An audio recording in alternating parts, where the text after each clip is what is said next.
దళిత ఎమ్మెల్యేని మీరు కించపరిచే విధంగా అసెంబ్లీలో ప్రవర్తించారు అన్నట్టుగా వాదనలొస్తున్నాయి. ఎట్లా చూస్తా ఉన్నారు? ఏం చెప్తారసలు? నేను ఒక్కరి దగ్గర ఒక్క దళిత ఎమ్మెల్యేని కూడా నేను కించపరచలేదు. నేను అడిగిన ప్రశ్నలకి వాళ్ళకి జవాబు లేక వాళ్ళ నోటికొచ్చినట్టు మాట్లాడుతుంటే దానికి నేనేం చెప్పేదేం లేదు. కానీ ఖచ్చితంగా నేను చెప్తా ఉన్నాను.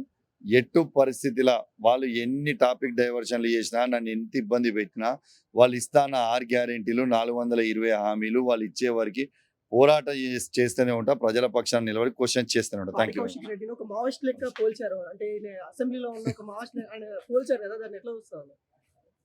నేను ప్రజల పక్షాన ఒక మావోయిస్ట్ లాగానే ప్రజల పక్షాన నిలబడి ఇలా రేవంత్ రెడ్డి గారి ప్రభుత్వాన్ని ప్రశ్నిస్తున్నందుకు గర్వపడతా ఉన్నాం.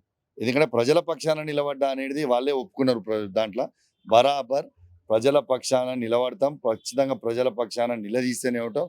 నువ్వు ఇస్తాను 6 గ్యారెంటీలు 420 హామీలు ఇచ్చే వరకు కొట్లాడుతూనే ఉంటాం. కొత్తగా ఎన్నికైన సభ్యులకి ఏం మెసేజ్ ఇస్తా ఉన్నారు? మాకు నేర్చుకోవడానికి వచ్చినా గానీ మాకు ఇక్కడ ఉన్న గందరగోళాన్ని ఏమి ఉన్నది కూడా పోగొట్టేటట్టు చేస్తా ఉన్నారు. పాపము ఆ ఎమ్మెల్యేలు ముఖ్యమంత్రిని అడగలేక నా మీద తుపాకీ పెట్టి వాళ్ళ ముఖ్యమంత్రిని అడిగినట్టున్నారు. హ్మ్. ఇలా ముఖ్యమంత్రి గారినే అడుగుతున్నారు. వాళ్ళ ఎమ్మెల్యేలు వాళ్ళే జవాబు చెప్పాలి. వాళ్ళ ఎమ్మెల్యేలు ఏం అడుగుతున్నారు?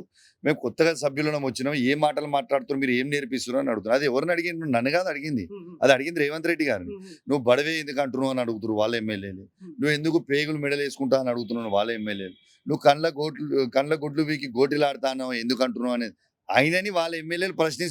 అంతే, నా మీద తుపాకీ పెట్టి ముఖ్యమంత్రిని అడుగుతున్నారు, నన్ను కాదు. Okay. Thank you very much. అంటే థ్యాంక్ యూ. 27 మంది ఎమ్మెల్యేలు ఒకే రోజు మీ పైన మాట్లాడడం ఎలా చూస్తా ఉన్నారు? వాల్యుబుల్ అయిన టైం అంటారు అసెంబ్లీ టైంని కూడా.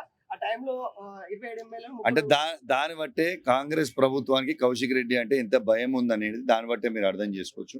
పండ్లున్న చెట్టుకే రాళ్ళు కొడతారు. ఒక కౌశిక్ రెడ్డి మీద 27 మంది ఎమ్మెల్యేలు, 3 మంత్రులు, ఒక ముఖ్యమంత్రి మాట్లాడిందంటేనే కౌశిక్ రెడ్డి ఎంత పవర్ఫుల్ ఉన్నాడో కేసీఆర్ గారి నాయకత్వంలో ఖచ్చితంగా నీకు చెప్తున్నా, రాసి పెట్టుకో.